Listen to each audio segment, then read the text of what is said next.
where my commander had gotten killed. I see. Okay. At Okay. Fort Campbell, Kentucky. Right. So the people that walked into Colorado, that was not They north. were just a couple agents coming in to let me know I'm going back to work. Okay. All right. And then you were briefed by Ollie. I found that they were actually NSA. Okay. So you want to explain what NSA is? National Security Agency. They do a lot of the background checks and everything in the United States. A lot of the spooks who listen to everything that's said here is NSA. Right. The communications mainly is their job. Like wiretaps and keeping track of all of us via the telephones, and that's their job. So you're in Fort Campbell, you're given this assignment, you're going to be flying in and out medical supplies, right? And where are you flying these medical supplies out of? Out of the Contra camps. When I finally went down posing as a we went into the Contra camps. We'd always take coolers in.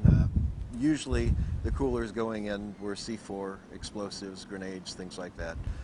And we would bring medical supplies out, and those medical supplies we would bring out in these coolers, big 124 quart coolers, was actually packages, bricks of cocaine. Okay. Did you actually see this? Actually saw it, actually tested it. And where did you do this? We did field tests right in our medevac offices in Pomerola Air Base. So before you'd put it on the plane, you tested to make sure it was real cocaine? No, we tested them on several occasions. We didn't test every package, but some occasions they were delivered to our operations headquarters at Pomerola to take to an aircraft at a different location to fly out of the country. And whenever that happened, I would actually do a field test on it right there. On occasion, when I could get away with it without anyone seeing me, I'd do a field test on the aircraft. That was pretty hard to do. Chip, you're flying out of what airfield in the United States? In Honduras, we were flying out of the Contra camps into 3 airfields. One was San Lorenzo, one was Pomerola, and the other was in the northern part of the country called La Mesa. From there, the coolers were picked up by C-130s, C-141s, or civilian 123s. C-123s run by a company called Corporate Air Services out of Ilopango Air Base in San Salvador. Corporate Air Services also being C.I.A. C.I.A. And they were flown back into the States. I would find on a meeting on March 24th, 1985, that there were actually 3 different legs that stuff was moved on, and those legs were into Ohio, into Colorado, and into a little place in the center of the country in 1985 called Arkansas. What airfield in Arkansas? I know that there were 2 airfields in Arkansas. One was Arkansas Air Force Base, and the other one was a place called Mena. And how about in Ohio? In the Dayton, Ohio, and then in Colorado, it was into Lamar, Colorado, and Pueblo, Colorado. So you learned that the drugs are coming in then? Oh yeah. Cocaine? Yeah. On CIA planes? Everything went through Panama, and then from Panama it was distributed out. Were they CIA planes or military planes? Military and CIA. Both, huh? Yeah. Now, you tested it personally. Do you have any documents that would indicate that this is so? Yes. Oh, you do? Yes. I had no idea. Of course I did. Of course I did. That was a loaded question, Chip. I know it was. I knew the answer to that before I asked it. Okay, tell us about that. When I started finding the cocaine on board the aircraft, I decided, hey, this could go one of 2 ways. They could set us up pretty darn quick here if they ever wanted to get rid of us. Because of our knowledge, and especially because of my knowledge, because Bill had told me, Chip, watch your butt, buddy. You have some real enemies here in Washington. So what I did is we would be required to file flight plans when we'd leave Pomerola Air Base, where we based out of in Honduras. We'd file flight plans, and when we'd come back, I'd go to base operations and write on the back of that flight plan what we found, where we took it, who was on board the aircraft, and what went on during the flight. Basically, I debrief right on the back of flight plans. When a trusted Honduran official, who happened to be the brother of the Honduran Army Chief of Staff, saw what I was doing, he said, "We're going to keep these, in a safe place. This is our insurance, Chip." I said, "Oh, okay."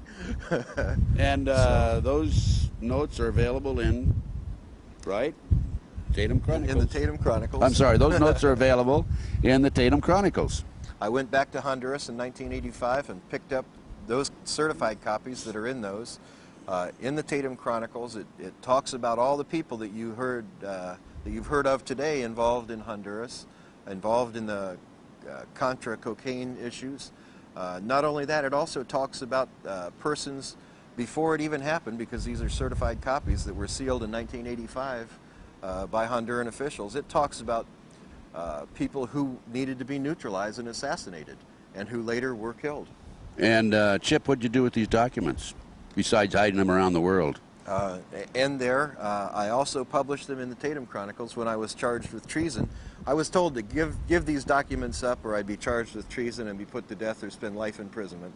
So I called the Secret Service officers that came in and told me that were tasked to tell me this by the president, and I called them in and I said, okay boys, I've got the documents for you, come get them. In the meantime, we published this, sent it to the White House Library, sent it to the White House, to James Dorskin is his name, the personal assistant to the President, Clinton, sent it to Mr. Bush, sent it to others involved, and to Capitol Hill. And then I gave these guys the copy, the Secret Service agents, and they said, you just signed your death warrant. I said, kill me, boys. Let's go. And I might also mention that you had some other papers and other documents you held back, right? You know, over 25 years, I was able to compile quite an insurance policy. These documents are nothing compared to those documents. I feel comfortable in coming forward with these, and the only reason I'm coming forward with these, I had no intention of ever doing anything with these, but when they went after my wife, they went after an American citizen, and that's unacceptable in my mind. Going after other foreign intelligence officers, foreign politicians and all, you know, that's just part of the spook business. That's what we did in counter-espionage, but you don't do that against our own citizens. When you try to neutralize an American citizen, you've gone against everything I believe is right, and I'll do everything I can to expose the men involved. Now, you have other documents around the world, right? You have videos and printed matter. Videos, audios that have been placed on the videos, many video clips of different meetings I've attended, different orders being given, documents that have been put on the video. You know, technology is great, Ted. You know, I'd go into some of these high-level meetings, and because I was the chief of security for these groups, I would ensure that nothing's being bugged, the place was clean, so we'd sweep the place, and I'd keep my bugs going the whole time. So you're the only one that had bugs going? I'm the only one that had the bugs going. Smart man, Chip Tatum, okay? That's why you're live today, obviously. That's why I'm probably one of the safest men alive right now, I think. I would think so, because if anything happens to you, then these come forward, right? That's right. And Chip, I want to come back to this in just a minute, but I want to go back to Central South America, CIA drug running, et cetera, et cetera. Did you have any personal conversations with Ollie North after Fort Campbell? Sure. On one particular occasion, well, on many occasions, Ollie was down there. I also called him through White House Switch and told him that I found drugs on board the aircraft. I said, you know, Colonel North, what is this? You know, we have drugs on board these aircraft. What are they doing on the aircraft? He said they were, excuse me, evidence bound for world courts to prosecute the Sandinistas. How many tons of evidence did you have? 8. 8 tons? Couldn't they just take a sample? Well, it got worse than that. I would go into these Contra camps, and here would be these large fuel pods that had the tops cut off, and they had they were gelling their own stuff there. You know, they couldn't get enough bazuco, which was the paste used to make cocaine. They couldn't get enough of it from the Medellin cartel that they had ties with. Coming up from Peru, so they started bringing bales of their own leaves and bales of little green pods. You know, I couldn't figure out what these little green pods were. Who's they? The man who was in charge of bringing everything up was a man named Ramon Navarro. He was dressed as a lieutenant colonel in some military. I didn't figure out what uniform he was wearing. Could have been a cabbie uniform, I don't know. But Ramon Navarro, and he would later be killed in 1991. Just before he was scheduled to testify in the Noriega case. And what about Ollie North, besides your telephone conversation Ollie with North him? was in country on several occasions, and on April 12th, even the Vice President Bush was in country. That April was 12th, what year? 1985. And were North and Bush together? Not together in the same encampment at that time, no. North was there, but... So in talking to Ollie North personally, other than the telephone conversation, what was said in regard to drugs being brought in by the CIA and on the Army? In one cocaine kitchen, as he was talking to Amir Amnir and another intelligence officer, he told them that one more year of this and we can all retire. Now, you heard that conversation? I taped that conversation. Oh, very good. You taped that conversation. Yes, I did. And what other conversations could you tell us about as far as Ollie North is concerned? Well, not only conversations, you know, Ollie was, he loved to be the center of attention, so one particular occasion we had him standing at a cocaine press trying to pressing the bricks. In this Sandinista camp? I don't think so. It was, they called these the North camps because North set them up. And how many such bases were set up?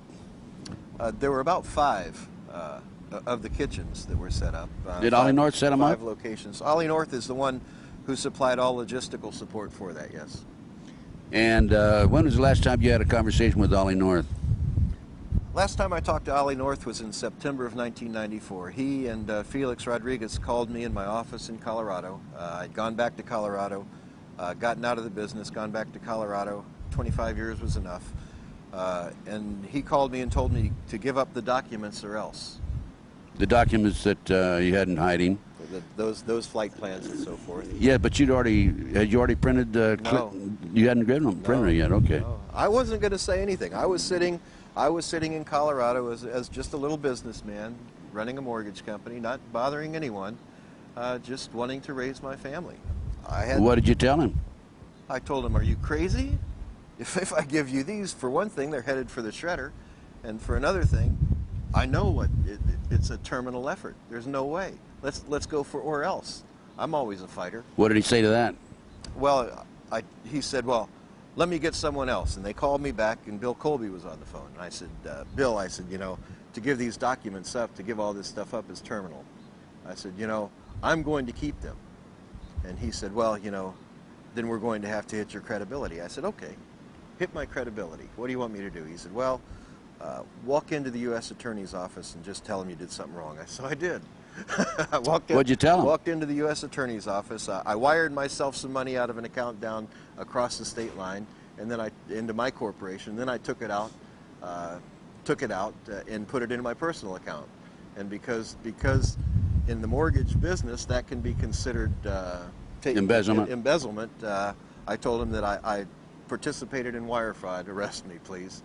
And so they did. But then they found out, once they put the attorney on it, they found out, well, you know, it's really not, the mortgage industry really isn't regulated in Colorado. I said, listen, I'm going to admit to this because they said that they wanted to involve my wife in it. I said, but you guys have to promise you leave her out of this. They said, okay. I said, let's go forward with the pleading. So I stood in front of a federal judge, and I said, and he asked me if I did this, and I said, yes.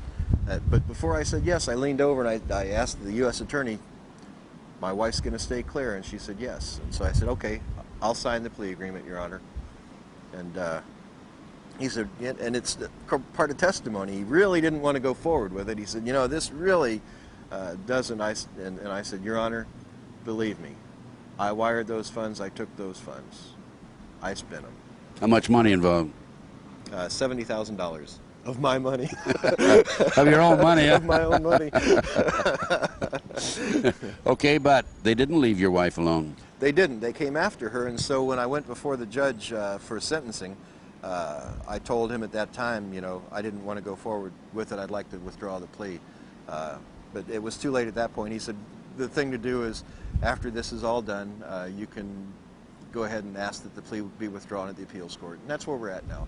And you're getting ready in a couple of days to go in. You've appealed it. The appellate level, you're going to have a decision in about 2 more days, right? On the 24th of February. Are you looking at prison time? No, I don't think so.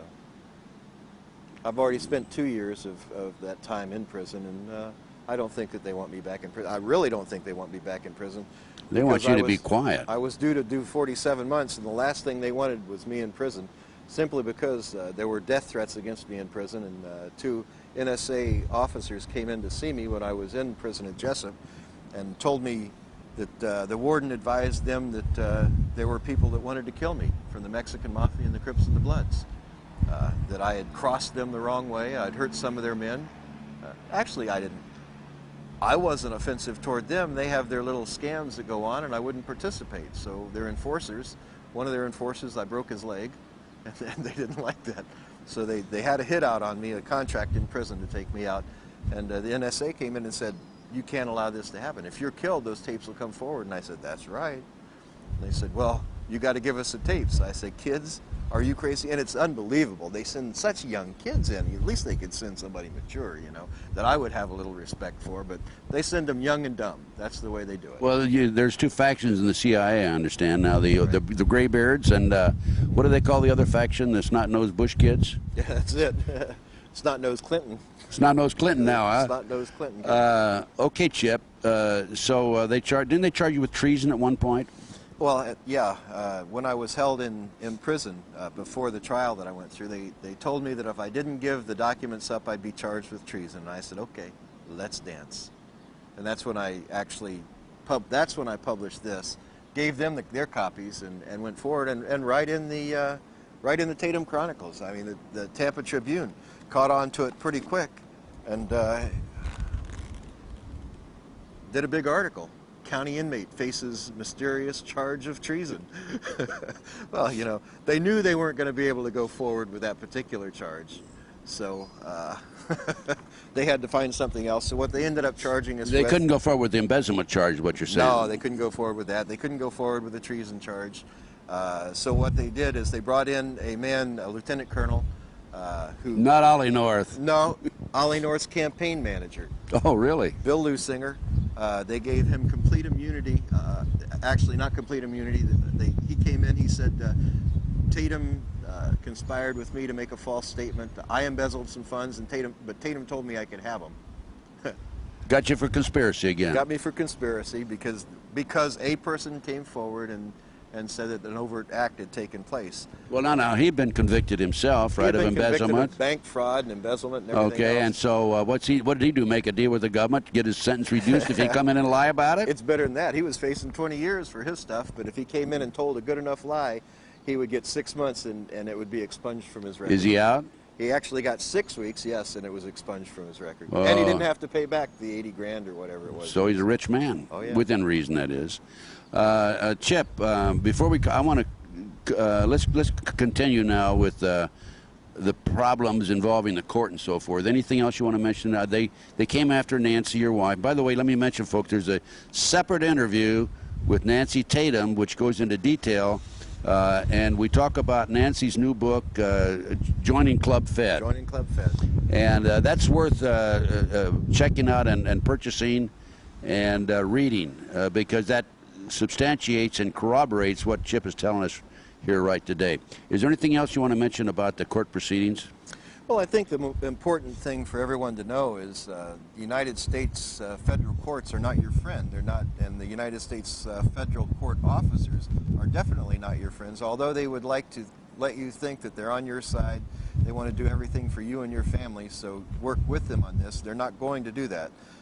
And that's quite evident even today. We see just recently two men were actually arrested on a big anthrax scare. The courts didn't investigate it. They just got from a non-credible source that something was happening, and they went out and arrested them. This is Larry Wayne Harris and Bill Levitt. That's correct. In Las Vegas, Nevada. And now they're finding out that these microbiologists were actually putting together a vaccine for anthrax. You know, they don't think. And I told the new, by the way, I was personally involved in that case. I had interviewed Larry Harris a day before he was arrested on my local talk TV station program, Ted Gunderson Intelligence Report.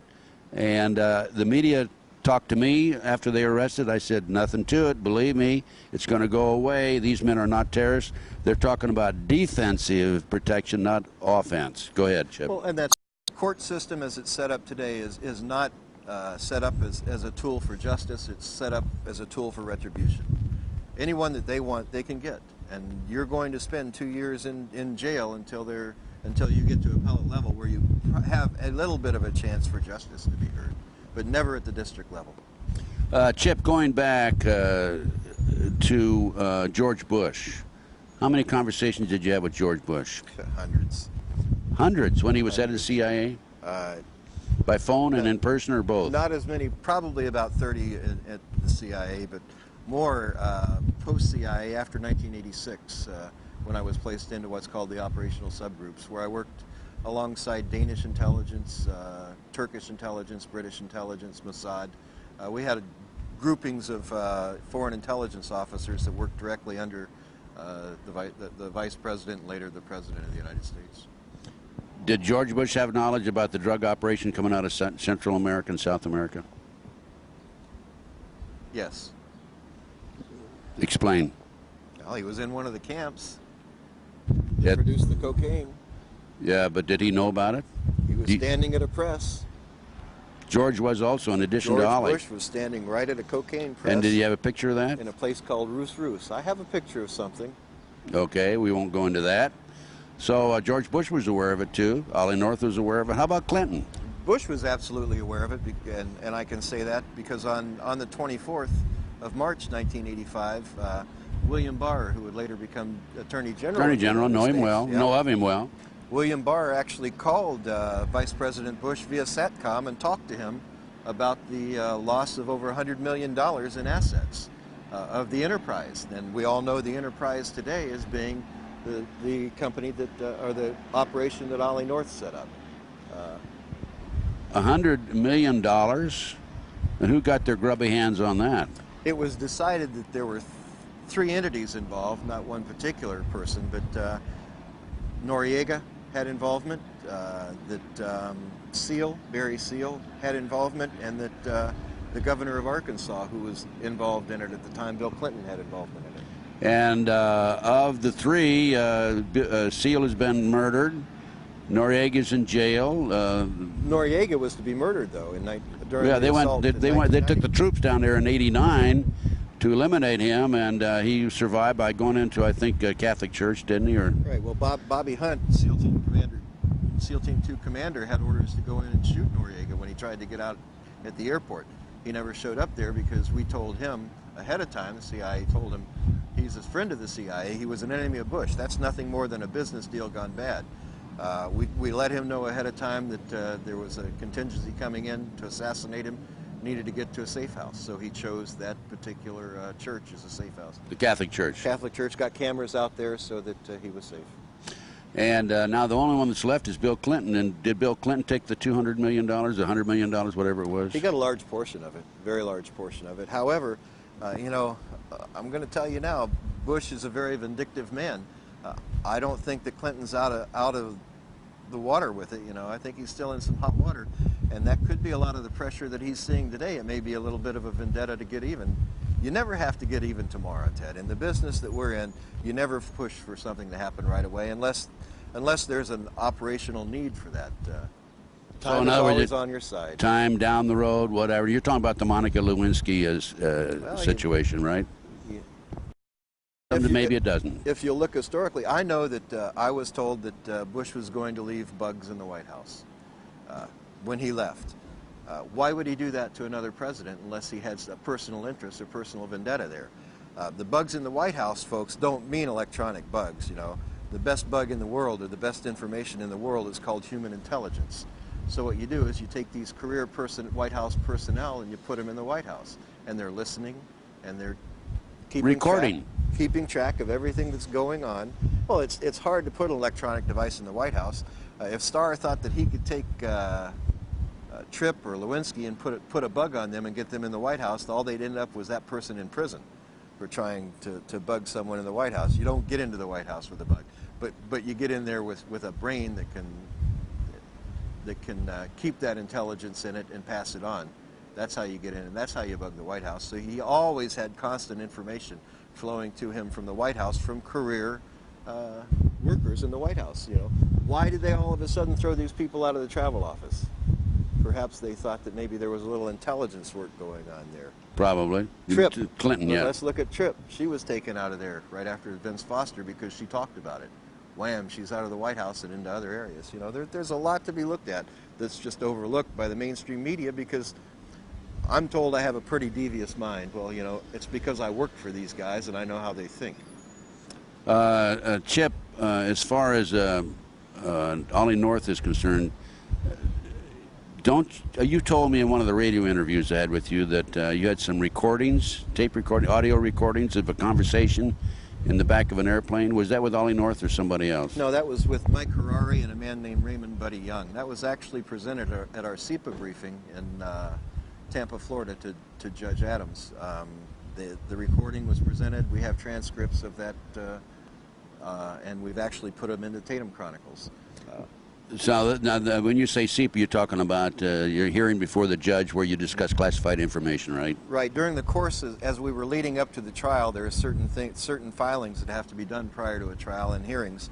And in April of 1996, just before the trial, the U.S. Attorney's Office gained information that perhaps I would attempt to disclose classified information from my previous work.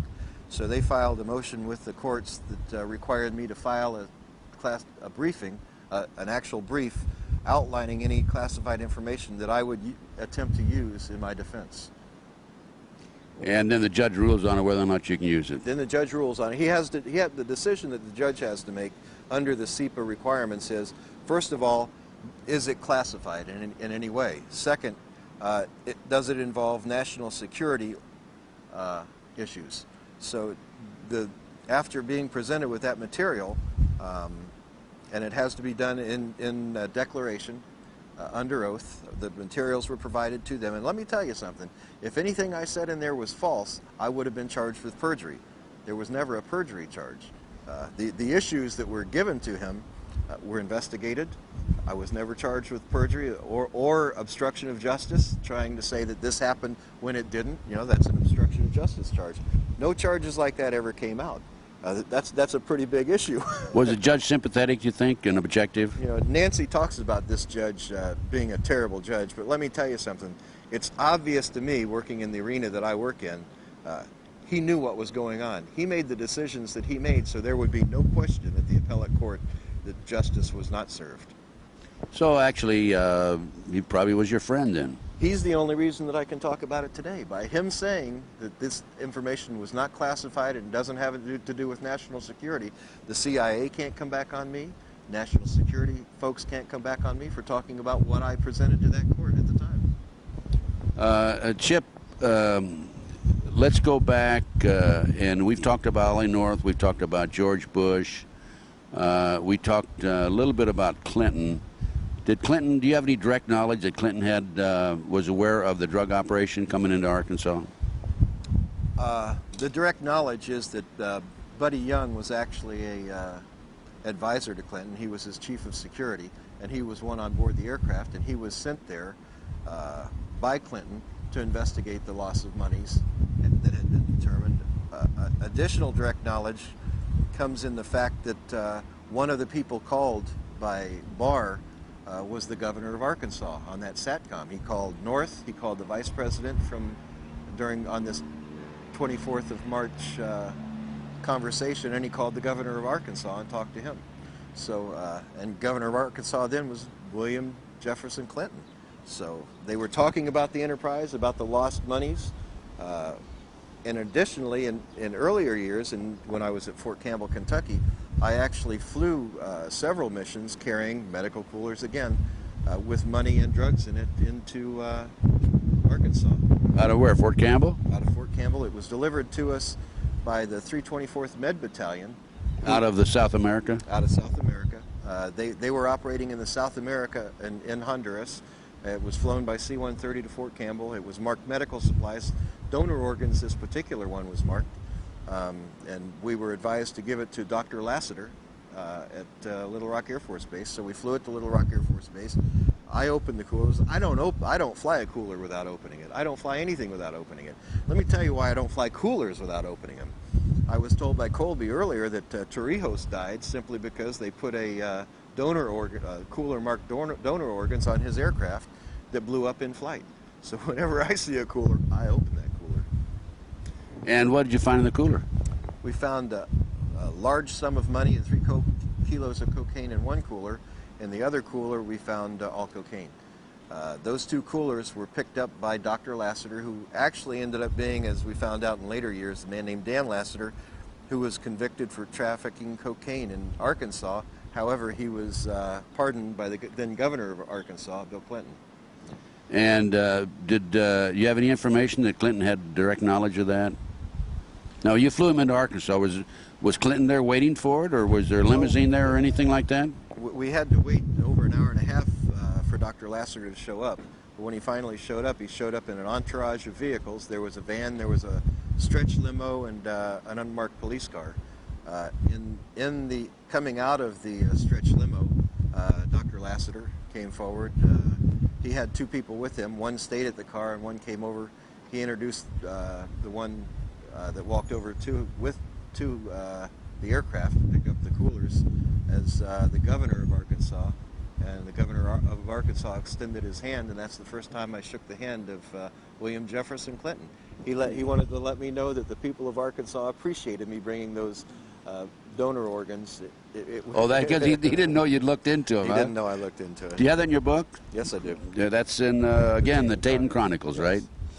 Okay, Chip. Now, what about the truth serum, truth drugs that the CIA uses? We need to talk about that.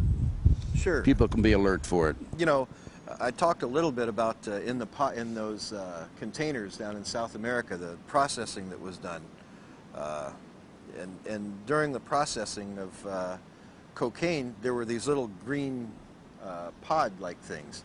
I would later find out, working on the international side, that these little pods came from the nightshade family. They were used to produce a chemical called a form of what's called scopolamine, but it's a much stronger potion than what is commercially made. This stuff's made from the orange blossoming trumpet from the nightshade family, and we use it. We nicknamed it. It's called Burudenga, the voodoo drug. We use that to drug a target. We can put them under our complete power with a properly induced drug. They'll do whatever we ask them to do, and when the drug wears off, they won't remember anything that went on during the drugging. Used quite extensively. Used quite extensively, yeah. You know, every time I hear of an instance, to give you an example where an assassination is committed and someone comes forward and on the political side, now not just in a small town, but on the political side when there are political assassinations like Rabin. I was in prison at the time, but there's no doubt in my mind that was a Burudenga assassination. This kid apparently shot Rabin, went in and admitted to shooting him, and then 3 days later said he doesn't remember shooting him. He didn't remember ever signing any statement saying that that's Burudenga. You see that quite regularly, really. Oh yeah, don't you? And it's actually becoming epidemic proportions. We've used it for years in the CIA, but now it's out in the general populace. And in Colombia, a lot of the gangs have it now, have access to it, and they're using it to rob people of their bank accounts. And I mean, a guy will get hit with Burudenga, given a Coke that has Burudenga in it, take a drink of it, and next thing he knows, his bank account is empty, and he'd given it to this one of these drug gangs. And they give him instructions, tell him what to do, he does it, and then 3 days later he doesn't remember. They'll do anything. They'll shoot a person, they'll shoot themselves. They'll do anything you tell them to do. What about drugs that the CIA uses to induce heart attacks and death? Those are usually two-part poisons, compounds, so that they're not connected to a poison.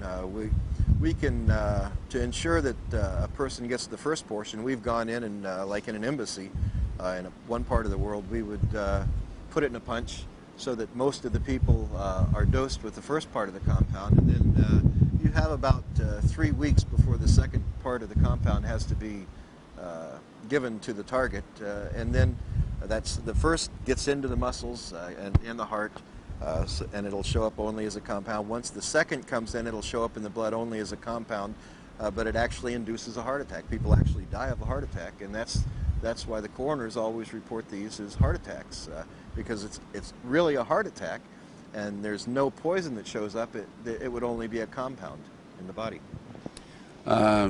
Chip, is there any other particular areas you'd like to discuss before we conclude the interview? I don't think so, Ted. I think We covered it pretty well. we have said quite a bit. There was one other area I want to ask you about in conclusion then. What about Jupiter Island and the New World Order plans? In the 1980s and 1990s, I was tasked under the Terrorist Incident Working Group to a unit called the Operational Subgroups. Many of our meetings in 89, 90, 91 were held in southeast Florida on Jupiter Island. In a briefing in a home of an affluent woman, and we held our briefings there. Those briefings would normally follow the G7 conferences and summits, and the reason it would normally follow that is because at that time, remember I said we were working as an international group, not necessarily just U.S. Intelligence officers. Under this international plan, they were looking toward doing a master plan for the whole world. You know, even as a community, as your community has a development plan to help develop the community into a better place, these people have their plans to develop the world into a better place. And I would sit in meetings and they would come to us and say, well, you know, we have a problem in this arena. We have a very uncooperative government, say in France. We need to do something there. So it would be tasked over to the operations and plans section of the operational subgroups to come up with a plan on what to do. So we would go into our planning phase. We'd look into say France and decide, well, you know, the president in France just isn't cooperating here. You know, he's kind of a loose cannon. What can we do? Well, let's do a little counterintelligence work, incite some riots or something like that. And that's what we did to help neutralize these countries and these leaders. Sometimes we go into a country and wipe out that leader's bank account and let him know, you know. But you had the power to do that. Sure we had. Well, didn't you have a situation in Central or South America where the leader of the country was not cooperating and he thumbed his nose basically at the C.I.A., U.S. government, and you said, well, within 2 weeks, your brother or one of your relatives would be eliminated? Is that true? Daniel Ortega, the president of Nicaragua. We didn't have to pose that whole war down there to get him to have elections. All we needed to do was neutralize him. And we knew that all along. We went in, we told Ortega, you're going to hold free elections within, and you need to announce that. He said, well, I'm not going to do it. So our emissary came back and told us he's not going to do it. We sent him back down. Once it was given to the subgroups, we sent him down and told him to tell Raphael, or tell him that Raphael's going to die in 2 weeks. Raphael was who? His second cousin. Okay. Good friend of his, one of his best friends. And so he put thousands, he put him in a compound, was protected by a large contingency of troops. But on the day that we told him he would die, he died. You want to say how he died? Rocket fire. In a car? Well, no, in the compound. It was rocket fire, but we also had people on the ground there too. So whether it was rocket fire or whether it was a bullet to the head, you know. Well, now Jupiter, there wasn't enough left to tell. Unfortunately, now Jupiter Island. Who were? Let me qualify. Okay. Within 2 weeks, Ortega announced that there would be free elections in that country because he was next. Right, and you told him that. We told him. How about going back to Jupiter Island? Who attended these meetings in Jupiter Island? Had quite a few big names in those, and I'll talk about a couple of those, but I won't go beyond that because I like talking. I like breathing. I like eating. No matter how good my insurance is, I know that there's some people you never talk about. Right. So I won't. George Bush was one who would normally attend those meetings, if not personally, at least through teleconferencing. An additional member that was always there was the man who still commanded me in these operations and who actually recruited me into black operations. His name was Bill Colby. Who's now dead. Who's now dead. Mysterious death. When I walked away, I was told you don't just walk away, and I believe he walked away too, and that's why. Right, mysterious death. Another person who was there who oversaw all of our finances now runs the Judicial Oversight Committee in William the United Hyde? States Congress. Henry Hyde. I mean Henry Hyde. Uncle Henry. Henry Hyde, U.S. Congressman from Illinois. That's the man. So you think you're going to get judicial parity? I don't think so. You know, that reminds me, Chip. I have some other names I could run by you, but I won't put you on the spot, okay? I appreciate that, Ted. Let's see. He's a gentleman. He's a man. I'm not going to call him. I met him in the White House myself on one occasion, not General Haig, but somebody else. Let's see. That was 1973 for me. I had another thought that I wanted to bring up, and I'll remember it down the road. Well, here. you had asked me earlier what I'm doing these days, and let me tell you what I'm doing. You know, being a spook by trade,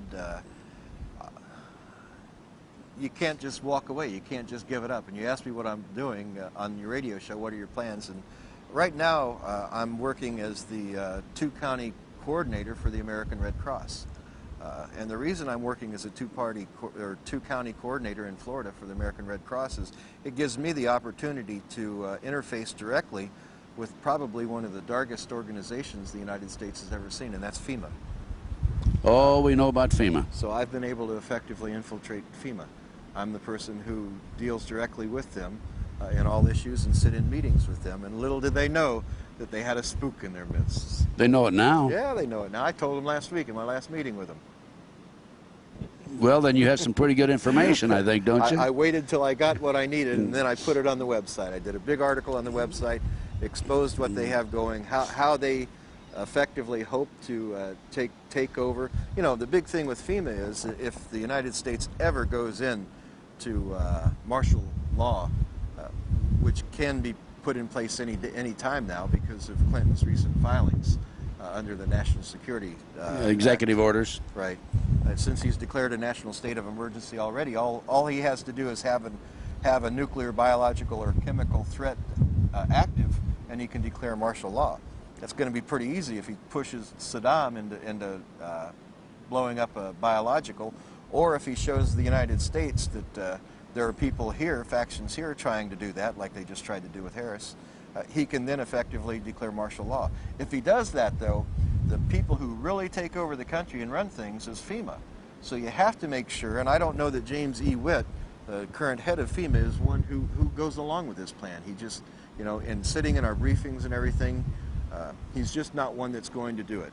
So. Well, didn't they replace him, or aren't they replacing him? So quietly, last fall, they opened some offices in Washington at FEMA headquarters and brought their Region 6 administrator, a man named Raymond Buddy Young. Oh, we mentioned him earlier, right? Bill Security Clinton's officer. Security chief. That's right. Is taking over FEMA. Well, we'll see what happens in the future. Of course, we know FEMA is Federal Emergency Management Agency, and they have they take precedent over all law enforcement, federal and local, And in the event of military. and military in the event of a national emergency. That's correct. What a very clever plan devised by. That was originally set up by Bush, wasn't it? Yeah, it actually came from years ago, and if folks would ever want to go to the website and read that article, it's available there. It's called FEMA, the Dark Underbelly. What's your website? It's if they'll go to www.2.net and then just click on the Black Ops at the bottom of the page, they'll go right to the website. What about prison camps? You had information about prison camps. When we would fly cross-country in Black Ops, in Special Ops, we would normally RO in at different areas. Nellis Air Force Base was one. A lot of military bases where they have large encampment areas that are built. We would RO in. We'd stay in those encampment areas. High security encampment areas, no cargo inside, and they aren't built for cargo. They aren't built to store things. They're built for people. What they intend on doing with that, I don't know, but they're in place. How many prison camps would you say? You know, I know of 5 or 6 that I saw. I also know that the United States Bureau of Prisons is in the process of acquiring land across the U.S. In Coleman, Florida. They just acquired 1,200 acres for a prison, and they don't need near that for a prison. That's a big area. Well, they already have a prison, federal prison in Coleman, Florida. Yeah, that's correct. There's a political prisoner there named Michael Reconnaisuta, who I'm in contact with regularly. Right. Ex-agency also, by the way. Well, you know, in Texas, there are 8 prisons that have been built in recent years. They are staffed, but there's no inmates there. Is that the case in the prison camps that you were in? Yeah, they were staffed with security, you know, just skeleton crew security. But no inmates? No inmates, no. Watch out, be careful, it's right around the corner, it looks like. And I don't prefer the word inmates, I prefer the name prisoners or convicts. If you're convicted, you're a convict. If you're not convicted, you're a prisoner. Is there anything else you want to mention about FEMA? No, I think that's about it. It's probably one of the darkest agencies that we have. Really, its power is, they have unbridled power to do anything. You know, it takes Congress right out of the act. All Clinton has to do, or all the president, whoever it may be, has to do is from time to time report to Congress. That means he can send a 3x5 card to them and say, hey guys, things are fine and dandy. Come on back to work someday, but not today. What about Rothschild, Rockefeller? Do you have any connections there? The CIA and some of the cool... Not the CIA. Rockefeller, let me see, I keep forgetting about the mic. How about Rockefeller, Rothschilds, and that bunch? Do you have anything that would tie them into the CIA operation, covert operation? Not CIA, but in Black Ops and the, you know, when we talk about the G7 meetings and setting things in place, that, you know, the powerful families always have input to the politicians that they've placed in power. And so in that arena, it's very easily for them to get their own desires taken care of. On a number of occasions, we've done work for them. You're talking about Jupiter Island now? Yes. Do they have representatives there? Well, sure. Do you know, I know you know about the Bilderbergers, Council of Foreign Relations, Trilateral Commission. Were the representatives of those organizations there? No, you know, when you talk about the Bilderbergers and G7, you're really talking about the same group of people, because the G7 are the politicians representing all these group of people. And, you know, some of these top politicians bring in their desires, and this is what we want to do, and, you know, Amschel Rothschild wants this done before he died, and it was done. And then Rupert Murdoch put out the word to 600 of his various news outlets and said, under no circumstances mention homicide, either natural causes or suicide, and of course they came out with he hung himself, and then the French police came along and said, wait a minute, it was murder, he was murdered. You remember that? Yeah. More control of the media. Hung right? himself on a towel rack in a hotel. Now, folks, how many people of you hung a wet towel on the towel rack and it fell out of the wall? Exactly. Kind of tough. That's right. Chip, there's a couple other areas I thought about. Okay. They just come back to my memory now, because we've been skipping around now at the end.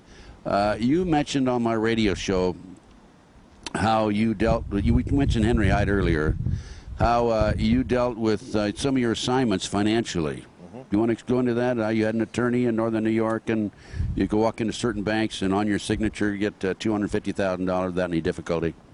Well, in the earlier years with the CIA, you know, all of us understand, I think a lot of us have seen the movie Air America, how the CIA would set up, they're called proprietary companies.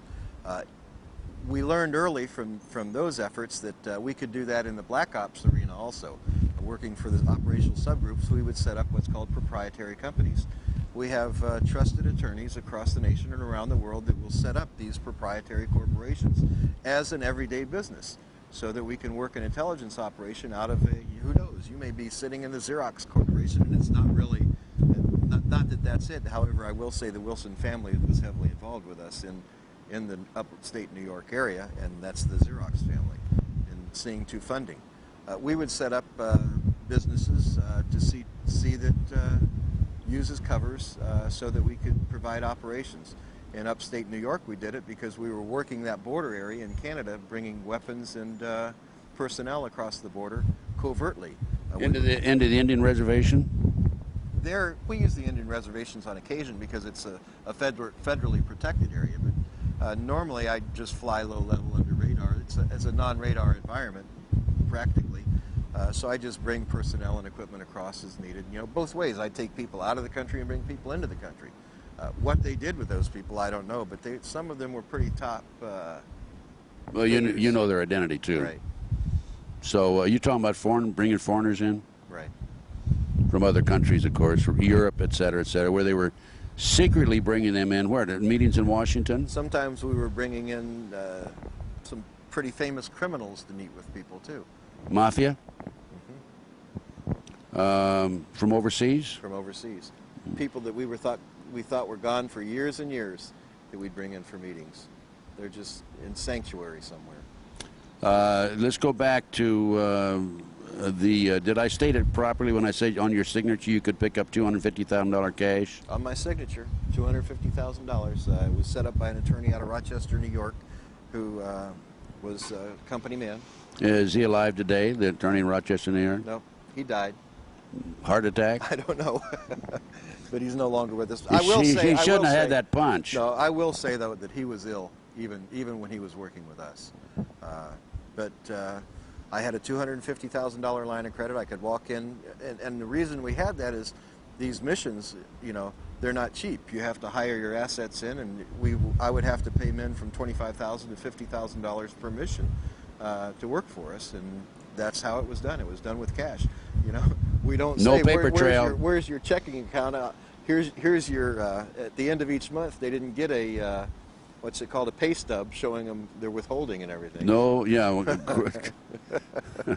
no IRS problem. At least that way, right? That's what I love about the media. You know, you read about black operations, and the media always wants to say, "Well, I want to see your pay stub from that." Well, these guys are just about brainless. I don't know any other way to say it. And now speaking of Henry Hyde, we talked about him earlier. He was the one that kept track of your $250,000 withdrawals. Well, he set up the account and got the line of credit for us. And he could do that because he was heavily involved in the banking industry. Where the guarantees for that money came from, I don't know. But I know that they always had to have a participating banker in the bank that we used. And this particular banker was one of the vice presidents of commercial lending. So, Chip, let's go back now. And you were asked to coordinate an operation against a fellow American at one point, and that's when you, according to your previous interviews with me on the radio, decided you had enough. Mm-hmm. Tell us about the meeting that you attended where you announced that. Well, you know, Ted, this was simply the final straw. I had been asked on numerous occasions to participate in operations against American citizens. From the time I joined the operations subgroups in '86, they targeted U.S. citizens, they targeted foreign citizens, and in the intelligence community, fair game for us, our targets were what we thought of as criminals, intelligence officers, and politicians around the world that we target to influence outcomes of certain things. But when they started targeting U.S. citizens, you know, having been a target at one time myself in Vietnam, I was a target. You're a little sensitive then. I'm very sensitive when it came to that, and I told.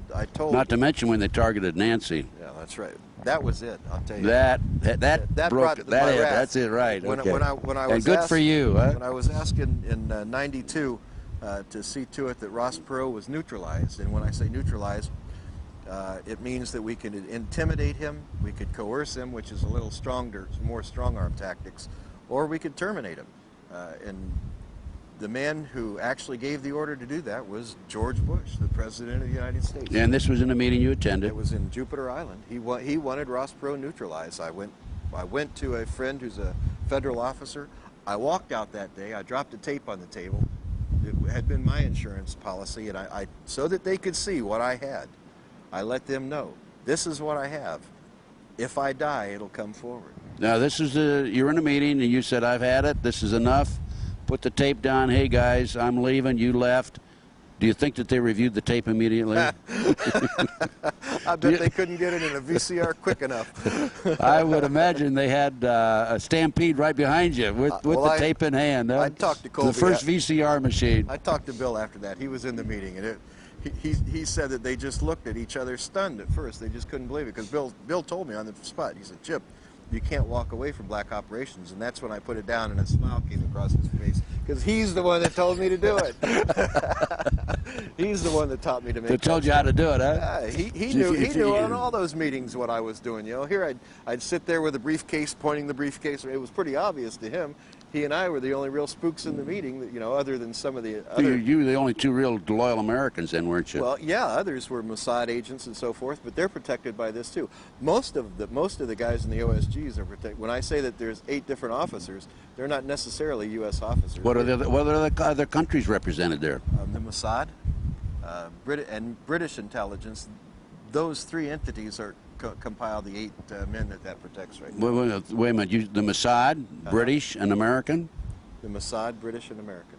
But didn't you have other countries represented there? We had Danish intelligence, we had Turkish intelligence, yeah. But that was, sometimes Australians, you know, had input in, but that was about it.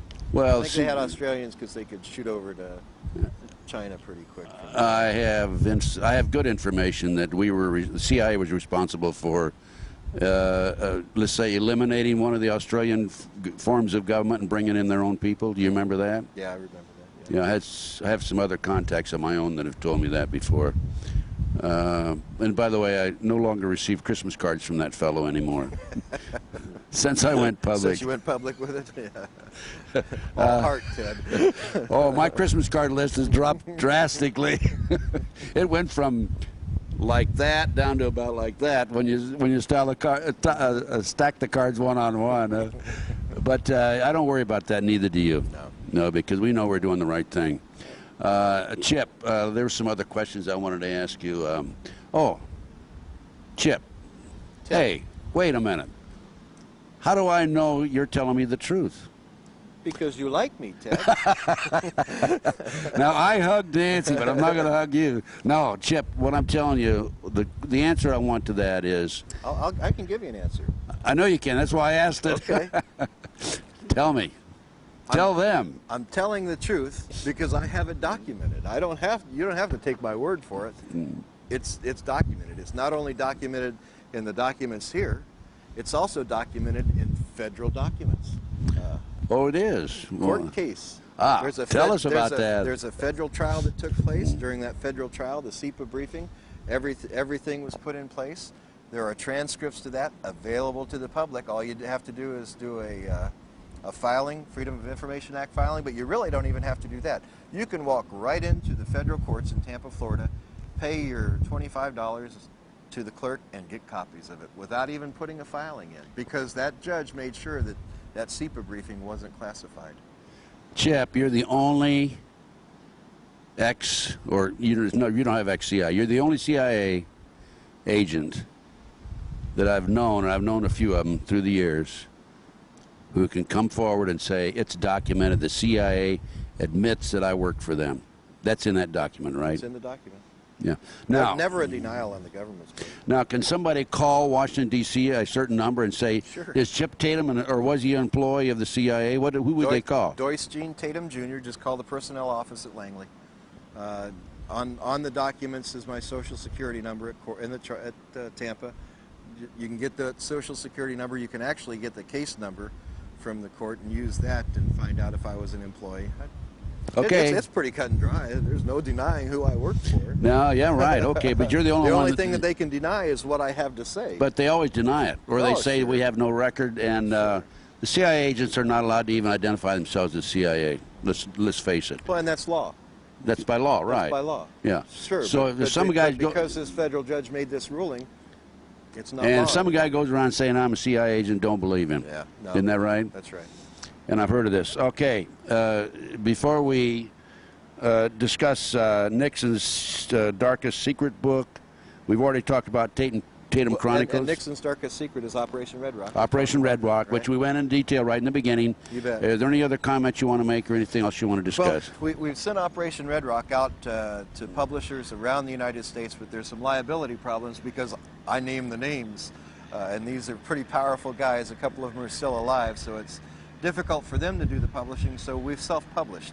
But the remarks that I get back from everyone, including Hollywood, is this is one of the best reads we've ever had. Oh, are you kidding? What a great movie. Exciting book. Yeah, what a great movie. So we do have someone who's willing to go forward with a movie on Operation Red Rock now, but we're going to have to fictionalize it a little bit so that there's not that liability. Are you going to have a movie of it? Yes.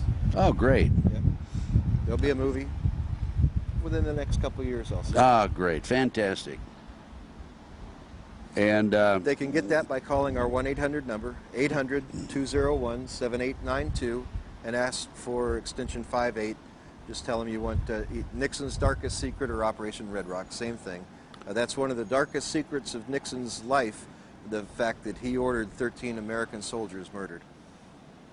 And, of course, they can also order the Tatum Chronicles. Those Tatum Chronicles got me charged with treason, Ted, and thrown in prison for 2 years. I think it's worth looking at if you people would like to order the Tatum Chronicles. Again, 1-800-201-7892. Make copies of the documents, give them to the media. Challenge anybody. Show me where they're wrong. They can't do it. Okay, also, folks, you can purchase this video. I know you're looking at it right now, but if you want some for your friends, or your friends want to purchase this video, call 1-800-201-7892. Extension 58, and it's available. Just talk to the operators. They take MasterCard, Visa, and personal checks. And I will also make these available through my flyer and catalog and so forth. So we'll two-time them, Chip. You bet. Get it out around the world. That's right. Okay, listen. Congratulations, Chip. It's always a pleasure talking to you. We'll have another 26-hour interview on my radio show in the future. Okay. Every time I talk to this man, he comes out with some new information. But thanks for appearing on the Ted. On the mic and in front of the video. And God bless you. You're a great American.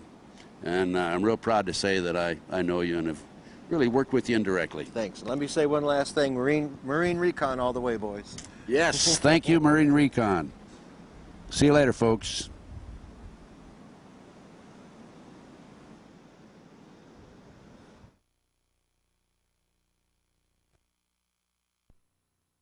Phone conversation. Ollie North was in country on several occasions, and on April 12th, even the Vice President Bush was in country.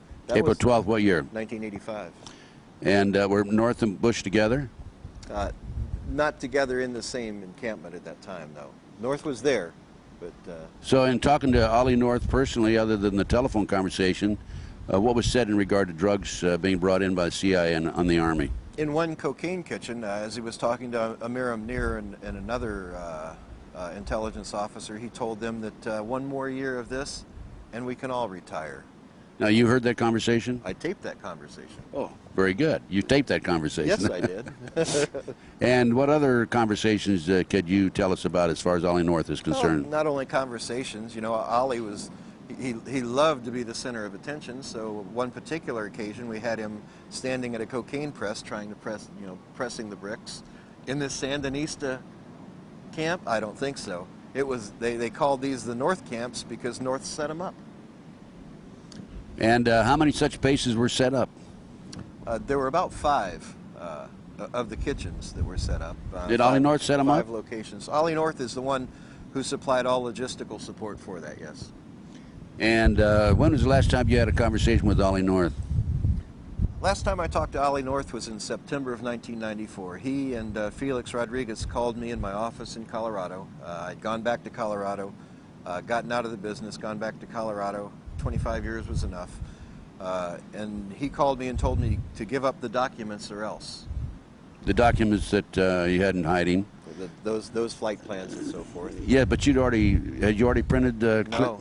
You hadn't given them printed yet. Okay. No. I wasn't going to say anything. I was sitting in Colorado as just a little businessman, running a mortgage company, not bothering anyone, just wanting to raise my family.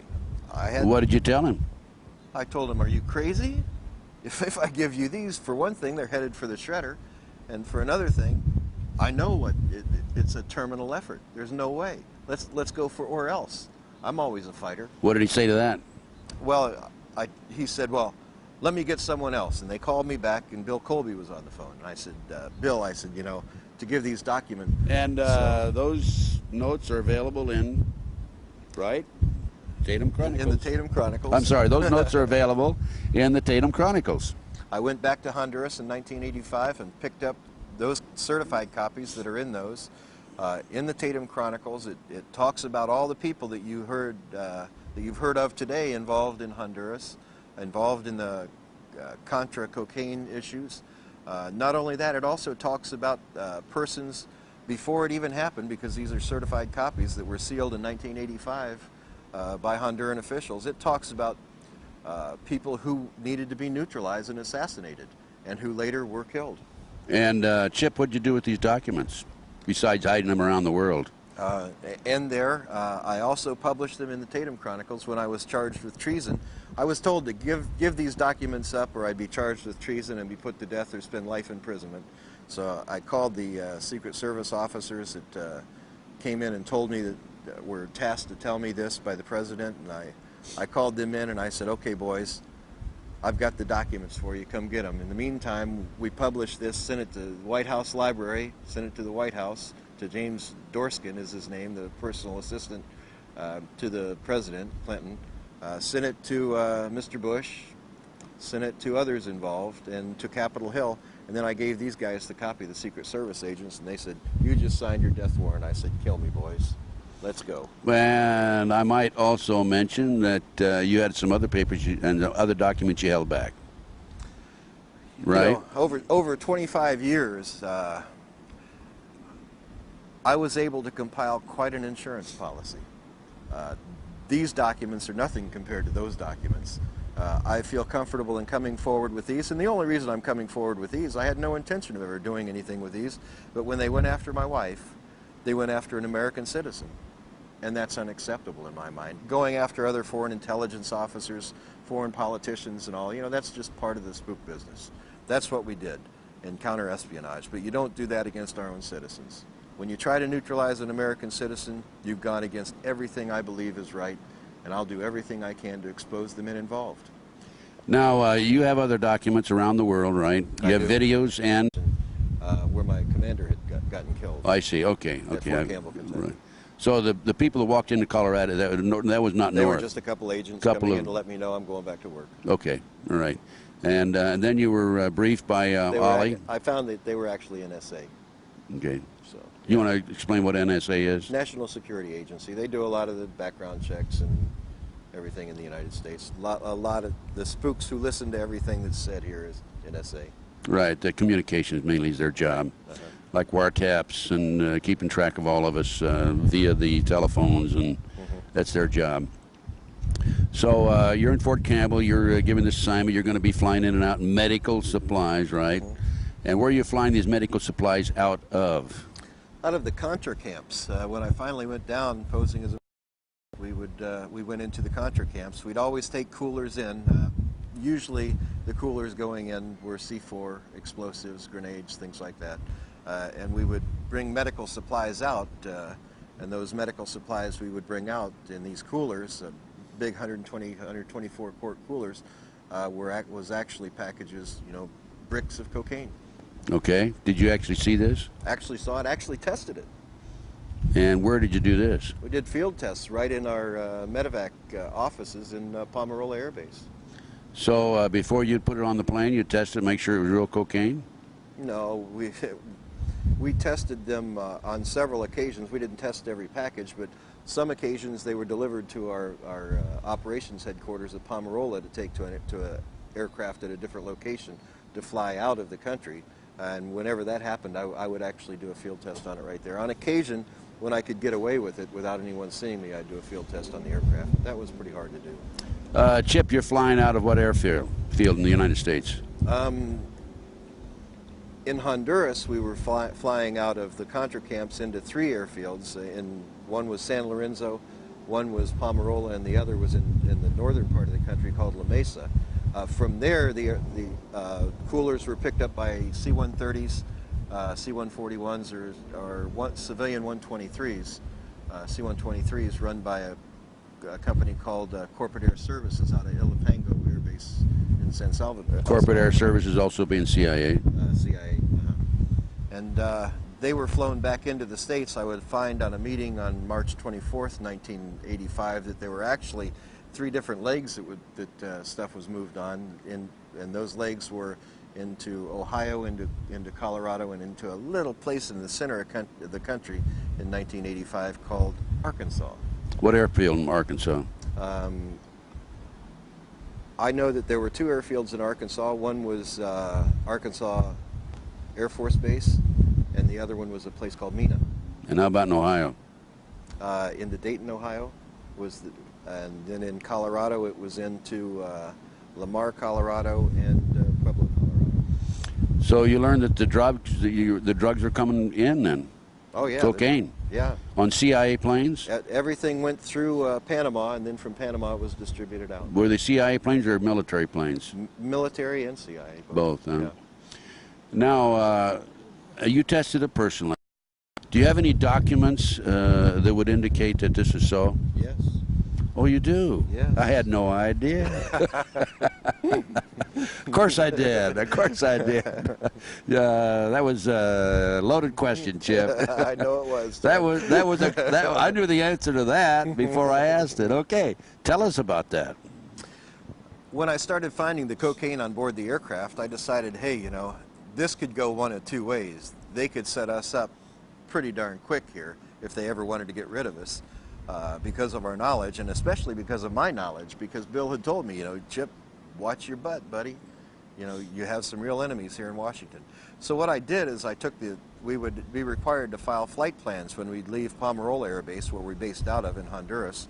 We'd file flight plans, and when we'd come back, I'd go to base operations and write on the back of that flight plan what we found, where we took it, who was on board the aircraft, and what went on during the flight.